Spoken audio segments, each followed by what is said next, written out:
വന്ദ്യരായ വൈദിക ശ്രേഷ്ഠരെ, കർത്താവിനാൽ അനുഗ്രഹിക്കപ്പെട്ട ദൈവജനമേ, ഈ സന്ധ്യയിൽ, ഈ ന്യൂ ഇയറിൻ്റെ ഈ ദിനങ്ങളിൽ ഒരിക്കൽ കൂടെ ദൈവമുമ്പാകെ വന്നുകൊണ്ട് ദൈവത്തെ സ്തുതിക്കുവാനും ദൈവത്തെ ആരാധിക്കുവാനുമായി ദൈവം നമുക്ക് തന്നിരിക്കുന്ന ഈ നല്ല അവസരത്തെ ഓർത്ത് മുന്നമേ ദൈവത്തെ മഹത്വപ്പെടുത്താം. നമ്മൾ അനുദിനം ദൈവവുമായിട്ടുള്ള ഒരു സമ്പർക്കം എന്ന് പറയുന്നത് നമ്മുടെ പ്രാർത്ഥനയിലൂടെയാണ്.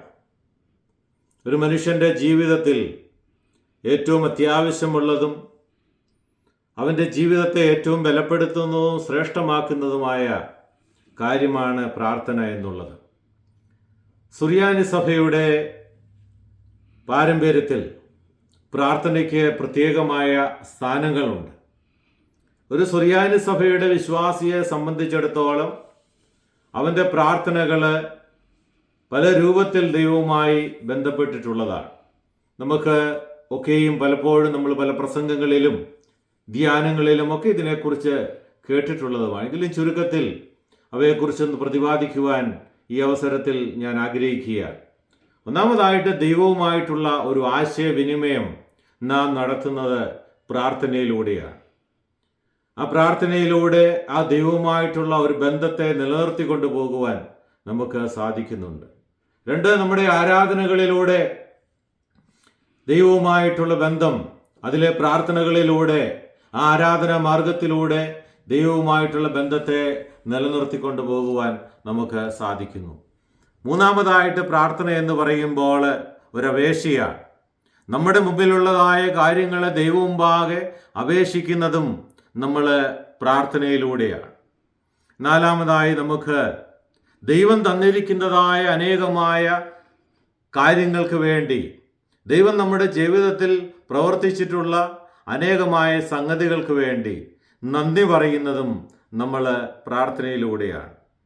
അതുപോലെ നമ്മുടെ ജീവിതത്തിൽ പലപ്പോഴും വഴിതെറ്റിലൂടെ, പാപത്തിലൂടെ നാം കടന്നു പോകുമ്പോൾ അതിനെക്കുറിച്ചുള്ളതായ ചിന്തകൾ അത് ദൈവവുമായി നിരപ്പാകുന്നതിന് വേണ്ടി അനുതാപത്തിലൂടെ, പ്രാർത്ഥന എന്ന മാർഗത്തിൽ അനുതാപത്തിലൂടെ നാം ദൈവവുമായി നിരന്തരമായി ബന്ധപ്പെടുന്നുണ്ട്. അങ്ങനെ ആ അനുതാപത്തിലൂടെയും നമുക്ക് ദൈവവുമായി സംസർഗം ചെയ്യുവാനായിട്ട്, അല്ലെങ്കിൽ അനുതാപത്തിന് വേണ്ടി ദൈവവുമായി സംസർഗം ചെയ്യുവാനായിട്ട് പ്രാർത്ഥനയിലൂടെ നമുക്ക് സാധിക്കും. ഇങ്ങനെ വിവിധ തലങ്ങളിൽ പ്രാർത്ഥനയുടെ പ്രാധാന്യത്തെക്കുറിച്ച് നമുക്ക് വിവക്ഷിക്കുവാനായിട്ട് കഴിയും. എന്നാൽ പ്രാർത്ഥനയെ വ്യക്തിപരമായി എടുക്കുമ്പോൾ തന്നെ അത് സാമൂഹികപരമായ ഒരു വലിയ പ്രവൃത്തിയായാലും ഒരു ആക്റ്റായിട്ടും നമുക്ക് പ്രാർത്ഥനയെ കാണാനായിട്ട് സാധിക്കുകയാണ്. ഇതിനെക്കുറിച്ച് കൂടുതലായിട്ട് നമ്മൾ വരുമ്പോൾ ആ ദൈവവുമായിട്ടുള്ള ഒരു കമ്മ്യൂണിക്കേഷൻ, അത് പ്രാർത്ഥനയും ദൈവവും, അല്ലെങ്കിൽ നമ്മുടെ പ്രാർത്ഥനയും ദൈവവുമായിട്ടുള്ള ആ സംഭാഷണം, ഇതിലൂടെ ഒരു വിശ്വാസിക്ക് തൻ്റെ ഹൃദയത്തിൻ്റെ ഉള്ളിലെ വേദനകൾ, തൻ്റെ ഹൃദയത്തെ ദൈവമുമ്പാകെ തുറന്നുകൊണ്ട് ദൈവ വഴികളെ ശ്രദ്ധിക്കുവാനും ദൈവ ആലോചനകൾക്ക് തന്നെ സമർപ്പിക്കുവാനും നമുക്ക് സാധിക്കുന്നുണ്ട്. അതുകൊണ്ടാണ് സഭാപിതാവായ മോർ അഫ്രേം പറയുന്നത്, prayer is a place of refuge for every worry, a foundation of cheerfulness, a source of constant grace and a shield against evil trial. നമ്മുടെ പ്രാർത്ഥന എല്ലാ ആകുലതകൾക്കും വേണ്ടിയ ഒരു വിശ്രമ സങ്കേതമാണ്, ഉത്സാഹഭരിതമായ ഒരു അടിസ്ഥാനമാണ്. അതോടൊപ്പം തന്നെ എല്ലാ അനുഗ്രഹങ്ങളുടെയും ഉറവയായിട്ടും പ്രാർത്ഥനയെ മോർ അഫ്രേം കാണുകയും അതെല്ലാ പ്രതിബന്ധങ്ങൾക്കും എതിരെയുള്ള ഒരു കവചമായി അതിനെ കാണുകയും ചെയ്യുകയാണ്. അപ്പോൾ ദൈവവുമായിട്ടുള്ള ആ സംബന്ധത്തിലൂടെ നമുക്ക് ലഭിക്കുന്ന അനുഗ്രഹങ്ങൾ അതാണ്. രണ്ടാമതായി, നമ്മൾ ചിന്തിക്കുമ്പോൾ നമ്മൾ മുമ്പ് ഓർമ്മിപ്പിച്ചതുപോലെ നമ്മുടെ ആരാധന, വർഷിപ്പ് ആൻഡ് അഡോറേഷൻ, ആരാധനയും നമ്മൾ അർപ്പിക്കുന്നതായ ബലിയും, ആ ആരാധനയുടെ അടിസ്ഥാന ഘടകമെന്ന് പറയുന്നത് പ്രാർത്ഥനയാണ്. ആ പ്രാർത്ഥനയിലൂടെയാണ് നാം ആരാധന പൂർത്തിയാക്കുന്നത്. അതുവഴി ദൈവത്തെ സ്തുതിക്കുവാനും ദൈവത്തിൻ്റെ ശ്രേഷ്ഠതയെ മഹത്വപ്പെടുത്തുവാനും ഒക്കെ നമുക്ക് സാധിക്കുന്നത്. പ്രത്യേകിച്ച് നമ്മുടെ സഭാ പാരമ്പര്യത്തിൽ ആ നമുക്കറിയാം, നമ്മൾ ദൈവത്തെ സ്തുതിച്ചുകൊണ്ട്, ദൈവമേ നീ പരിശുദ്ധനാകുന്നു, ബലവാനെ നീ പരിശുദ്ധനാകുന്നു, മരണമില്ലാത്തവനെ നീ പരിശുദ്ധനാകുന്നു എന്ന് ദൈവത്തെ സ്തുതിക്കുവാനും ആ ദൈവശ്രേഷ്ഠതയെ മഹത്വപ്പെടുത്തുവാനും നമ്മുടെ എല്ലാ പ്രാർത്ഥനകളിലും ഈ കൗമാകൾ നാം ഉപയോഗിക്കുന്നുണ്ട്. മൂന്നാമതായിട്ട് നമുക്ക് കാണുവാനായിട്ട് സാധിക്കുന്നത്, പ്രാർത്ഥനയെ നമുക്ക് ഒരു പാത്ത് ഓഫ് സാന്റിഫിക്കേഷൻ അല്ലെങ്കിൽ പവിത്രീകരിക്കുവാനുള്ള ഒരു മാർഗമായി പ്രാർത്ഥനയെ നമുക്ക് കാണുവാനായിട്ട് സാധിക്കും. പ്രാർത്ഥനയിലൂടെ നമ്മൾ ഓരോ സമയത്തെയും യാമപ്രാർത്ഥനയിലൂടെ ആ സമയത്തെ പ്രത്യേകതകളെ ഉൾക്കൊള്ളിച്ചുകൊണ്ട് ആ സമയത്തെയും ആ സ്പേസിനെയും നിർമ്മലീകരിക്കുവാനും നമ്മുടെ ആത്മാവിനെ ശുദ്ധീകരിക്കുവാനുമായി നമുക്ക് പ്രാർത്ഥനകളെ കാണാവുന്നതാണ്. അതുകൊണ്ടാണ് നമ്മുടെ ഓരോ സമയത്തെയും നിത്യപ്രാർത്ഥനകളിൽ ഓരോ യാമപ്രാർത്ഥനകൾ ആയിട്ട് സഭ അതിനെ വേർതിരിച്ച് കാണുന്നത്. അങ്ങനെ ആ നമ്മുടെ ജീവിതത്തെ പവിത്രീകരിക്കുവാനുള്ള സാന്റിഫിക്കേഷന് വേണ്ടിയിട്ടുള്ള ഒരു മാർഗമായിട്ടും ഒരു സമയമായിട്ടും പ്രാർത്ഥനാ സമയങ്ങളെ നമുക്ക് കാണുവാനായിട്ട് സാധിക്കും. അടുത്തതായിട്ട് നമുക്കുള്ളത്, പ്രാർത്ഥനയിലൂടെ നമ്മൾ ദൈവത്തെ ഒരു acknowledgement of dependence on God, ദൈവത്തെ ആശ്രയിക്കുന്ന മാർഗങ്ങൾ. ആ പ്രാർത്ഥനയിലൂടെ ദൈവവുമായിട്ടുള്ളതായ ആ ആശ്രയത്തെ ഉറപ്പിക്കുന്ന ഒരു മാർഗമായി പ്രാർത്ഥനയെ നമുക്ക് കാണുവാനായിട്ട് സാധിക്കും. നമുക്ക് അറിയാം, നമ്മൾ കർത്തൃ പ്രാർത്ഥന ചൊല്ലുന്നുണ്ട്, അതായത് സ്വർഗസ്ഥനായ പിതാവേ എന്നുള്ള പ്രാർത്ഥന. അതിലൂടെ പല കാര്യങ്ങളും നമ്മൾ ദൈവത്തിൽ ആശ്രയിച്ചുകൊണ്ട് പറയുന്നുണ്ട്. എനിക്ക് വേണ്ടതായ അതാത് ദിവസം വേണ്ടതായ അപ്പം എനിക്ക് നൽകണം. ദൈവത്തെ ഡിപ്പെൻഡ് ചെയ്യുകയാണ്.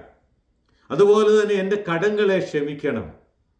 അതുപോലെ എൻ്റെ ശത്രുക്കളിൽ നിന്ന് എന്നെ രക്ഷിക്കണം. ഇങ്ങനെ ദൈവവുമായി ബന്ധപ്പെട്ടുകൊണ്ട് ദൈവത്തെ ആശ്രയിച്ചുകൊണ്ട് പ്രാർത്ഥനയിലൂടെ നാം പല കാര്യങ്ങളും ദൈവമുമ്പാകെ സമർപ്പിക്കുകയും നമുക്ക് വേണ്ടതായ കാര്യങ്ങൾ ദൈവമുമ്പാകെ ബോധിപ്പിക്കുകയും ചെയ്യുകയാണ്.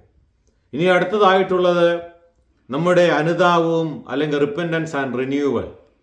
അനുതാപത്തിലേക്ക് കടന്നു വരുന്നതായ ഒരു വ്യക്തി അവൻ്റെ ജീവിതത്തിലെ ദൈവം ചെയ്യുന്നതായ കരുണകൾക്ക് വേണ്ടി വഴിതെറ്റിൽ നിന്ന് മാറ്റപ്പെട്ട ഒരു പുതിയ പുതുക്കത്തിലേക്ക് എത്തിച്ചേരുന്നതിന് വേണ്ടി പ്രാർത്ഥനയെ ഉപയോഗിക്കുന്നുണ്ട്. അതുകൊണ്ടാണ് prayer is A means of repentance and renewal എന്ന് പറയുന്നത്. വിശ്വാസികൾ ദൈവം കരുണ ചെയ്ത് തങ്ങളുടെ പാപങ്ങൾക്ക് വേണ്ടി മോചിച്ച് പുതുതാക്കപ്പെടുവാൻ വേണ്ടി നമ്മൾ ദൈവത്തോട് യാചിക്കുന്നത്. അതുകൊണ്ടാണ് സഭയുടെ പ്രാർത്ഥനകളിൽ നമ്മൾ എടുക്കുമ്പോഴൊക്കെ നമുക്ക് കാണുവാനായിട്ട് സാധിക്കും.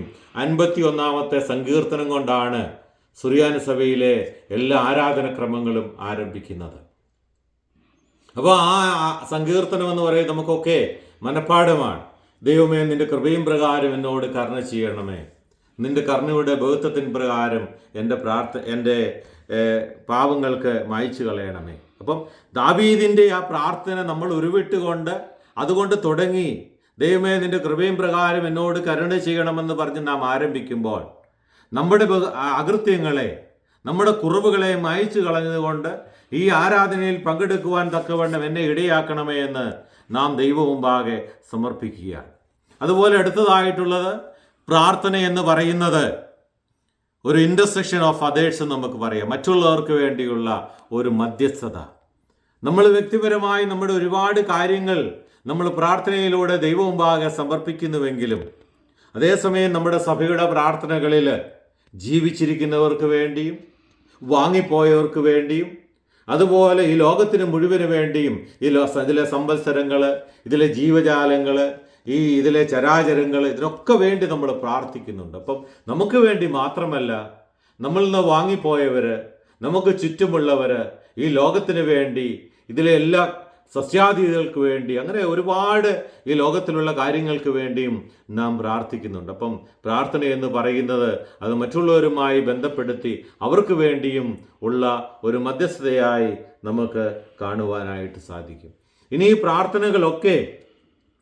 നമ്മുടെ പ്രാർത്ഥനകളൊക്കെ വേദപുസ്തക അടിസ്ഥാനവും അതുപോലെ നമ്മുടെ പാരമ്പര്യത്തിൽ അടിസ്ഥാനമായ പ്രാർത്ഥനകളാണ് നമുക്ക് ഉള്ളത്. അതുകൊണ്ടാണ് നമ്മുടെ പ്രാർത്ഥനകളിലൊക്കെ, നമ്മുടെ ആരാധനകളിലൊക്കെ നമുക്ക് കാണാൻ സാധിക്കുന്നത് സുവിശേഷങ്ങളിലെ ഒരുപാട് ഭാഗങ്ങൾ നമ്മുടെ പ്രാർത്ഥനകളിലെ ആരാധനകൾ നമ്മൾ ഉൾപ്പെടുത്തുന്നുണ്ട്. പഴയ നിയമത്തിൽ എടുത്തു കഴിഞ്ഞാൽ സങ്കീർത്തനത്തിലെ ഒരുപാട് ഭാഗങ്ങൾ നമ്മുടെ ആരാധനയിൽ നാം ഉൾപ്പെടുത്തി പ്രാർത്ഥിക്കുന്നുണ്ട്. അതുപോലെ ഇതിലെ ഗീതങ്ങളും നമ്മൾ പാടുന്നതായ പാട്ടുകളിലൊക്കെ വേദപുസ്തകം അടിസ്ഥാനപ്പെടുത്തിയിട്ടുള്ളതായ ആ ദൈവവുമായി ബന്ധപ്പെട്ട, പ്രത്യേകിച്ച് ക്രിസ്തുവുമായിട്ടുള്ള മനുഷ്യാവതാരത്തിൻ്റെ പല സംഭവങ്ങളെയും ബന്ധപ്പെടുത്തി ഗീതങ്ങളായി ചിത്രീകരിച്ചുകൊണ്ട് നമ്മൾ ആരാധന നടത്തുന്നുണ്ട്. ഇങ്ങനെ പ്രാർത്ഥന എന്ന് പറയുന്നത് ഒരുപാട് ഘടകങ്ങളെ സംയോജിപ്പിച്ചുകൊണ്ട് നമ്മൾ ചെയ്യുന്നതായ സംഗതികളാണ്.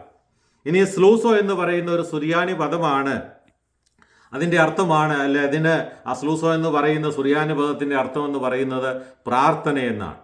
എന്നാൽ ഇതിൻ്റെ റൂട്ട് അല്ലെങ്കിൽ മൂലപദ പറയുന്നത് സ്ലോ എന്ന് പറയുന്ന ഒരു മൂലപദത്തിൽ നിന്നാണ് ഈ സ്ലൂസോ എന്ന പദം ഉണ്ടാകുന്നത്. അതിൻ്റെ അർത്ഥമെന്ന് പറയുന്നത് കുനിയുക അല്ലെങ്കിൽ ചായ്ക്കുക എന്നൊക്കെയാണ്. അതുകൊണ്ടാണ് നമ്മൾ നമസ്കാരങ്ങൾ നടത്തുമ്പോൾ നമ്മൾ കുമ്പിട്ട് പ്രാർത്ഥിക്കുന്നു, അല്ലെ കുമ്പിടുക, കമിഴ്ന്ന് വീഴുക എന്നൊക്കെയാണ് നമസ്കാരങ്ങൾക്ക് അർത്ഥമുള്ളത്.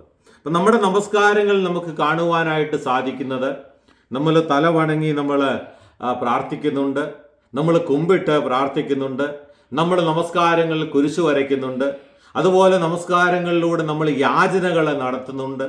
നമസ്കാരങ്ങളിലൂടെ നമ്മുടെ അനുതാപത്തിൻ്റെ അപേക്ഷകൾ നമ്മൾ ചൊല്ലുന്നുണ്ട്. ദൈവത്തെ നമ്മൾ ഈ നമസ്കാരങ്ങളിലൂടെ സ്തുതിക്കുന്നുണ്ട്. ഇങ്ങനെ വിവിധ തരത്തിലുള്ളതായ സംഗതികളാണ് നമ്മുടെ സഭയുടെ നമസ്കാരങ്ങളിൽ ഉൾക്കൊണ്ടിരിക്കുന്നത്. അതുകൊണ്ടാണ് ഓരോ യാമത്തിനും ഓരോ ഉള്ളതായ നമസ്കാരങ്ങൾ ഓരോ സമയങ്ങളിൽ ചൊല്ലുന്ന നമസ്കാരങ്ങളെ നമ്മൾ യാമപ്രാർത്ഥനകൾ എന്ന് പറയുന്നത്.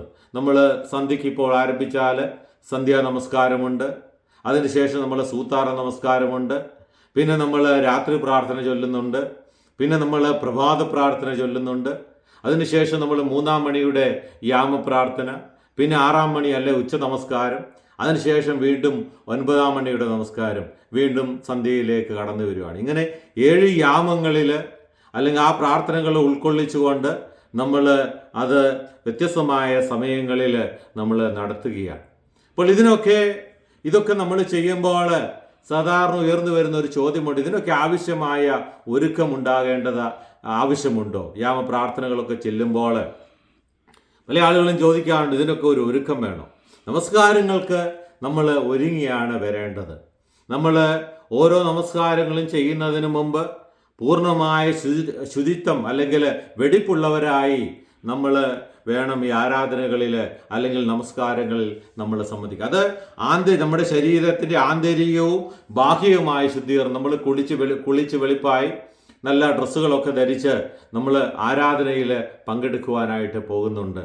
നമ്മൾ നമസ്കാരങ്ങളിൽ പങ്കെടുക്കേണ്ട ആ രൂപത്തിലായിരിക്കണം. കാരണം ദൈവത്തെയാണ് നമ്മൾ സ്തുതിക്കേണ്ടത്.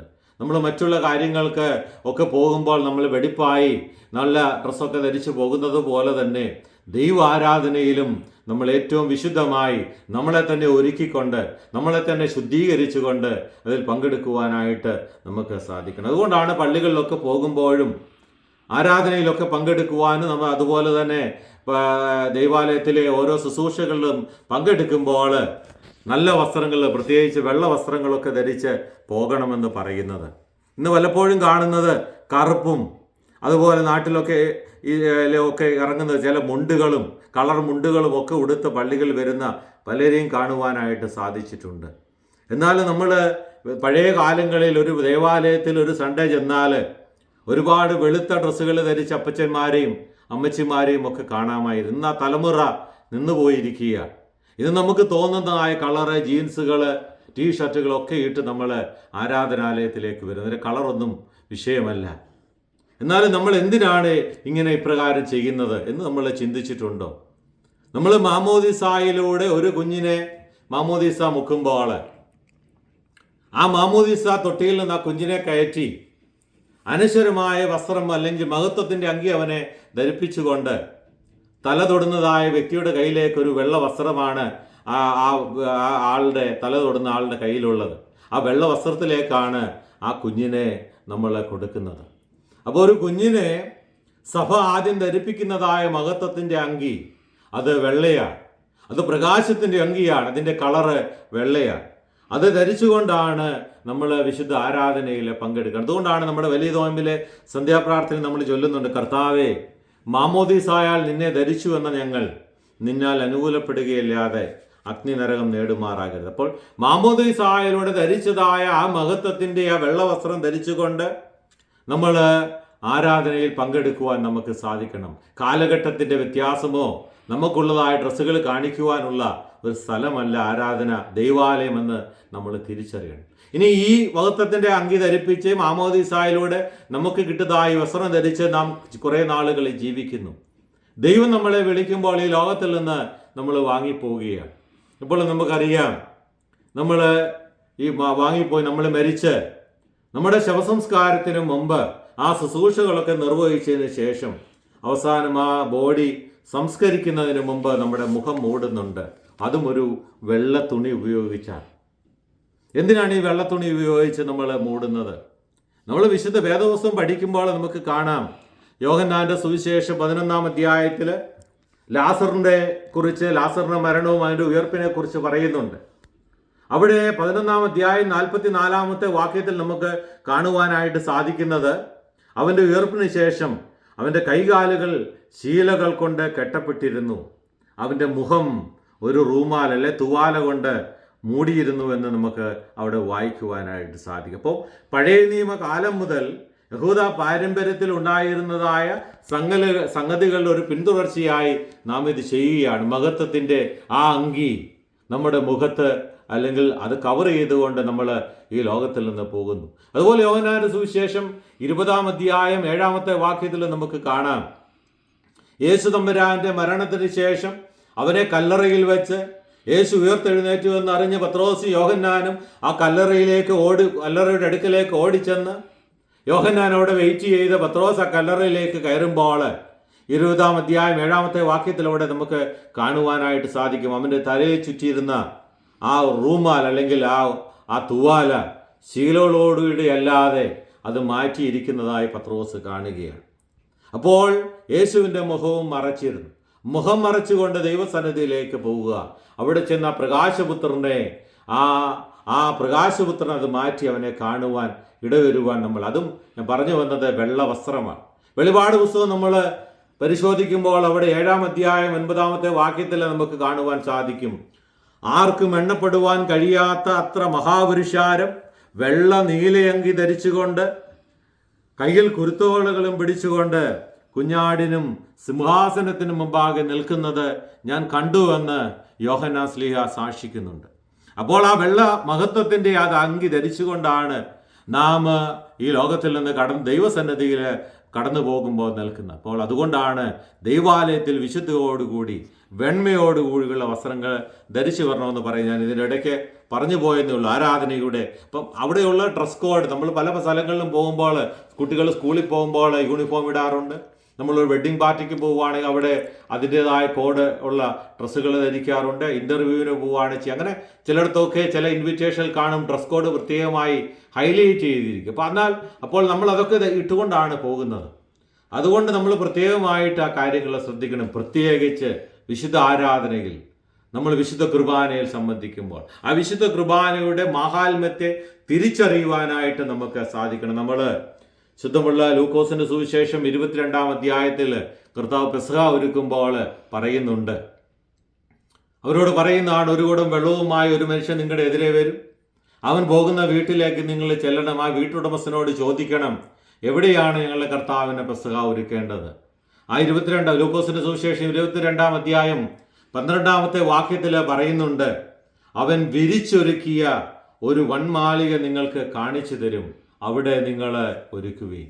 അപ്പോൾ വളരെ പ്രിപ്പയർഡായ, വളരെ അറേഞ്ച്ഡായ, വിരിച്ചൊരുക്കിയതായ ഒരു മാളികയിൽ വെച്ചാണ് കർത്താവ് വിശുദ്ധ കുർബാന അർപ്പിച്ചത്. അതുകൊണ്ടാണ് നമ്മുടെ വിശുദ്ധ സുറിയാനി സഭയുടെ ദേവാലയങ്ങളിലെ വിശുദ്ധ ത്രോണോസുകൾ ഏറ്റവും ശ്രേഷ്ഠമായ ചിത്തോലകൾ കൊണ്ട് നമ്മൾ അലങ്കരിച്ച് അവിടെ മനോഹരമായ കാര്യങ്ങളൊക്കെ നമ്മൾ ക്രമീകരിച്ച് നമ്മുടെ ആരാധനകൾ നടത്തുന്നത്. അപ്പോൾ വിശുദ്ധ കുർബാന കർത്താവ് സ്ഥാപിച്ചപ്പോൾ അത് ഏറ്റവും വിരിച്ചൊരുക്കി ഏറ്റവും ശ്രേഷ്ഠമായി അവർ നല്ല വസ്ത്രങ്ങളോടുകൂടി നല്ല ഒരുക്കത്തോടുകൂടി പങ്കെടുത്തതായ സമയമാണ്. അതുകൊണ്ട് ആ കർത്താവിൻ്റെ ആ വിശുദ്ധ കുർബാനയിൽ ആ ശരീരരക്തങ്ങൾ വിഭജിക്കപ്പെടുന്ന ആ ശുശ്രൂഷയിൽ നാം പങ്കെടുക്കുമ്പോഴും ആ വിശുദ്ധിയോടുകൂടും ആ വെടിപ്പോടുകൂടും നമ്മുടെ വസ്ത്രങ്ങളിലും ബാഹ്യമായും ആന്തരികമായും നമ്മൾ ഒരുക്കത്തോടുകൂടി വേണം നമ്മൾ ഈ ആരാധനകളിലും വിശുദ്ധ ഞായറാഴ്ചയും ഒക്കെ നമ്മൾ പങ്കെടുക്കേണ്ടത്.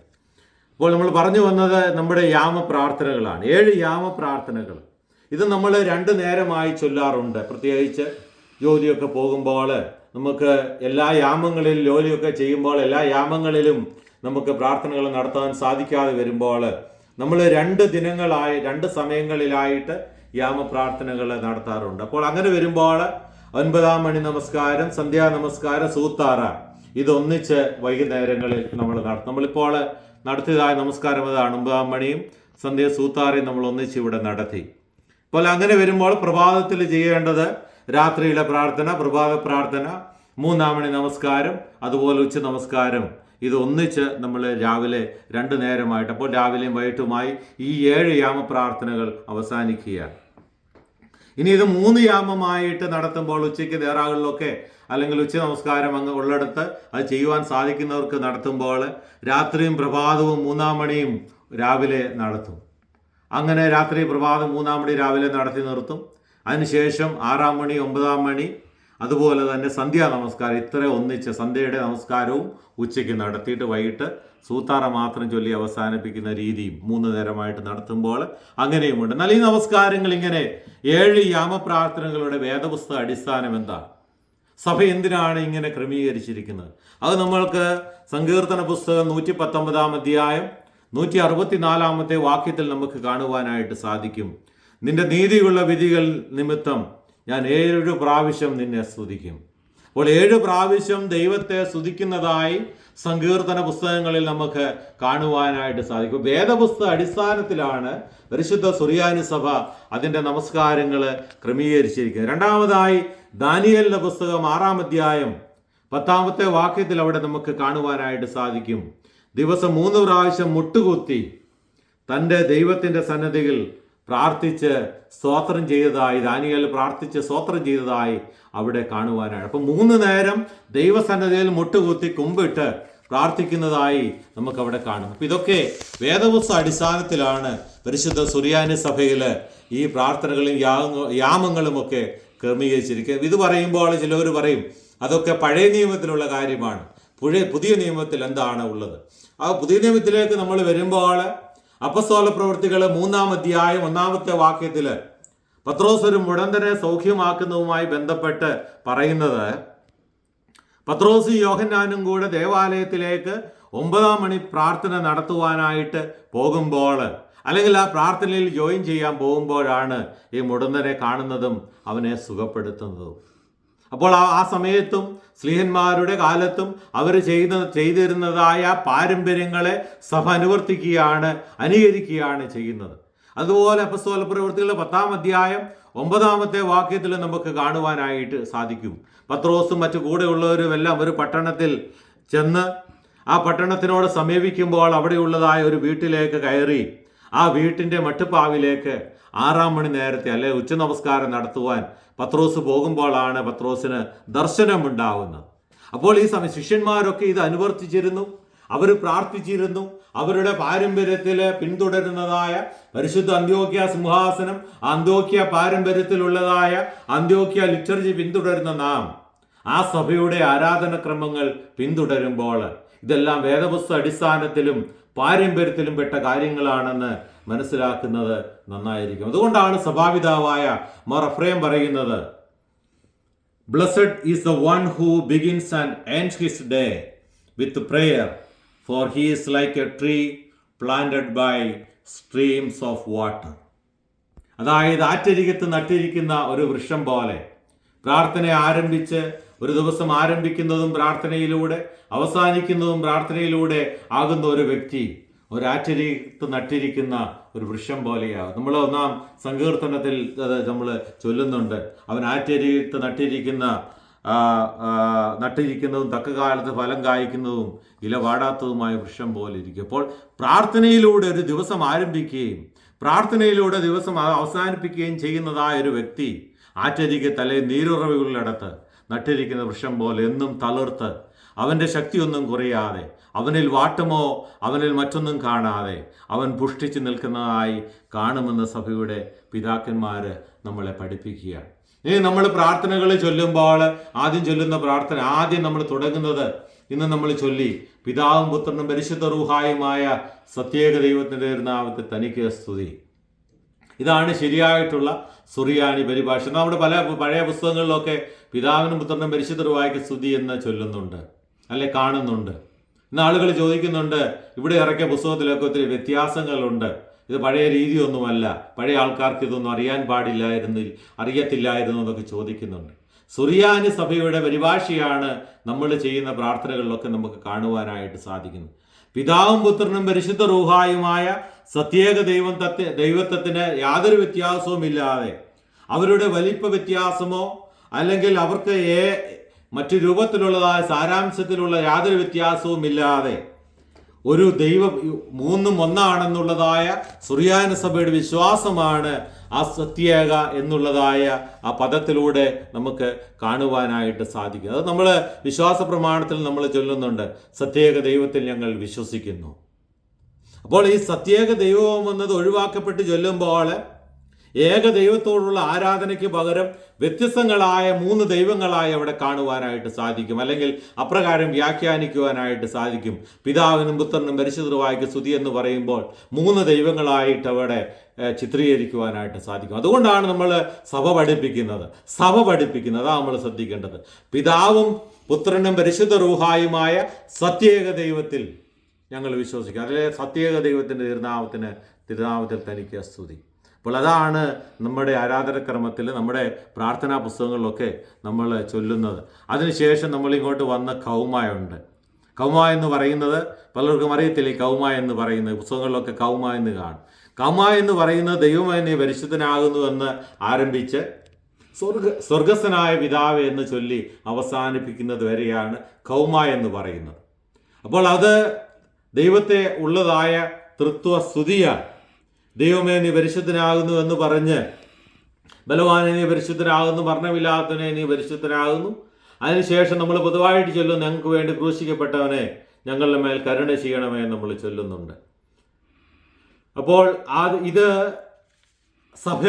സഭയുടെ വലിയ വിശ്വാസ പ്രതിസന്ധി ഘട്ടത്തിൽ അന്ന് കൽക്കദോന്യ സുനോദോസിലെ പഠിപ്പിക്കലിന് വിപരീതമായിട്ട് AD 471 മുതൽ 488 വരെ ജീവിച്ചിരുന്ന അന്ത്യോക്യ പാത്രിക്കീസ് ആയിരുന്ന പരിശുദ്ധനായ പത്രോസ് കാസോറ പാത്രിക്കീസ് ബാവായാണ് ഞങ്ങൾക്ക് വേണ്ടി ക്രൂശിക്കപ്പെട്ടവനെ ഞങ്ങളോട് കരുണ ചെയ്യണമേ എന്ന് ഈ തൃത്വസ്തുതിയിൽ കൂട്ടിച്ചേർത്തത് അല്ലെങ്കിൽ ചേർത്തത്.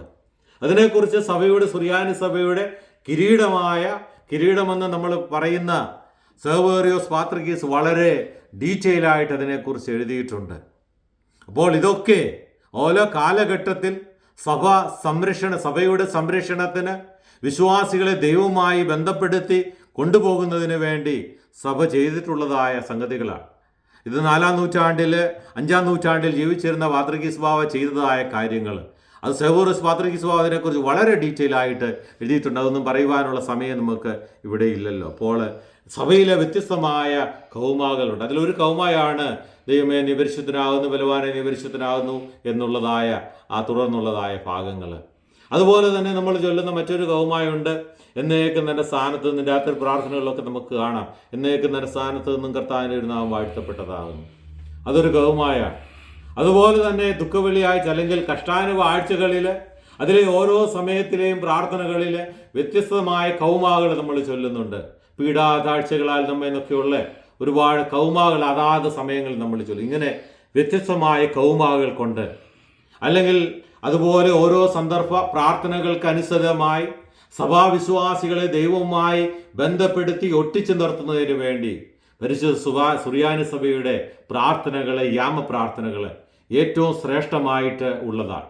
അത് പരിപാലിച്ചുകൊണ്ട് അതിൻ്റെ അർത്ഥങ്ങളൊക്കെ മനസ്സിലാക്കിക്കൊണ്ട് അത് ചൊല്ലുമ്പോൾ അത് നമുക്ക് ഏറ്റവും ഹൃദിഷ്ടമാകും, നമ്മുടെ ജീവിതത്തിൽ അനുഗ്രഹമായി തീരും.